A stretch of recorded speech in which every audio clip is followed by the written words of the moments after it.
Do you know why Taylor Swift is so good at music? It's because she loves music. And if you want to be great at something, you have to be a fan first. It may seem obvious, but it's not as obvious as you think. Oh, I'm Joe Pardavila, and during my day job, I help entrepreneurs and CEOs build their thought leadership through podcasting. And during our first meeting, I always ask them, so tell me about your favorite podcasts. And most people have one or two, but I'm always shocked when someone tells me they've never listened to a podcast or know who a good podcaster is.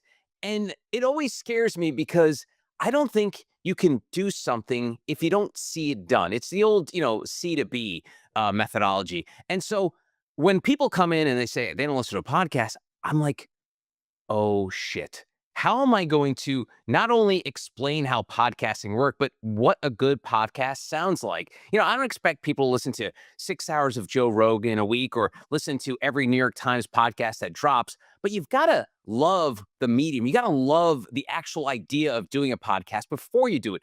Don't ever do something because someone said, hey, you might be good at XYZ, or hey, you know what would be great if you did? Do a podcast, because you know what? If you don't love it, people are going to feel it. You probably run into people all the time and say, hey, well, how'd you get into this business? And they'll usually say, it's just something I fell into. And for a lot of us, we all got to do what we got to do. But when we choose to do something and we try to find something that we love, that's what we excel in. We all got to pay the bills, but if you could find a way to pay the bills and do what you love, that's a win-win. So let's talk about C to B. I'm a big believer in it. And essentially, it means that you see something or see someone do something that inspires you to do something great. And if you look back at the history of time, most people that have accomplished amazing things, they were always a fan first. Walt Disney was an obsessive fan of animation and cartoons, beginning as a newspaper cartoonist before bringing Mickey Mouse to life. How about Martin Scorsese? He was a devoted film buff who spent his childhood watching movies due to the asthma that was keeping him indoors, later becoming one of the greatest directors of all time. And if you're thinking about entrepreneurs, how about Phil Knight? His love of running led him to sell Japanese running shoes from the trunk of his car, which eventually led to the creation of Nike. All right, so now Taylor Swift. Taylor Swift is a perfect example of this. She's inarguably one of the most popular performers of all time, but she didn't get this famous or this good because she fell into it, or it was just something she thought she should do. She loved music. I mean, heck, her first single was a tribute to country star Tim McGraw.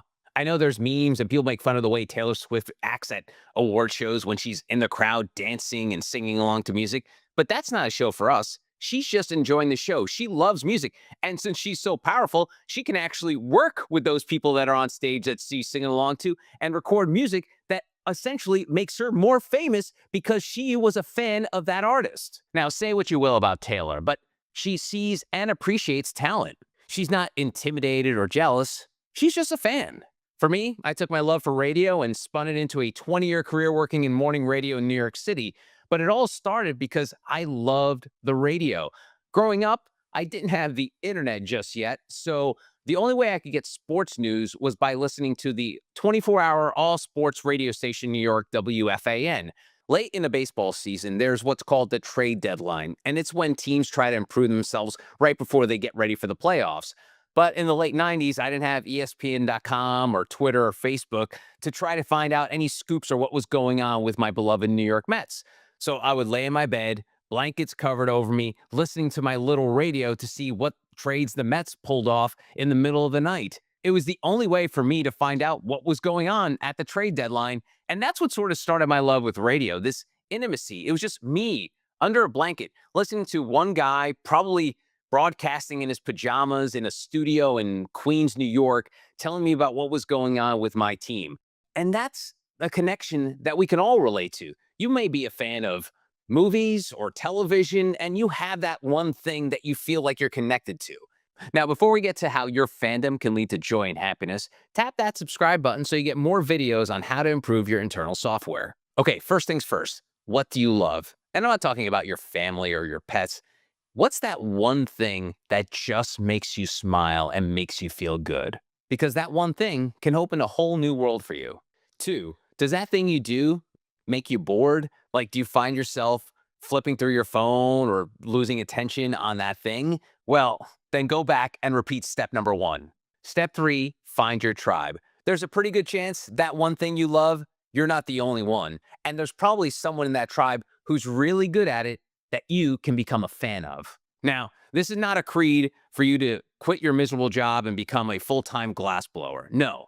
But when it comes to your next project, whether it's a business venture or creative pursuit, make sure you're doing what you love. Because at the end of the day, it all starts with being a fan.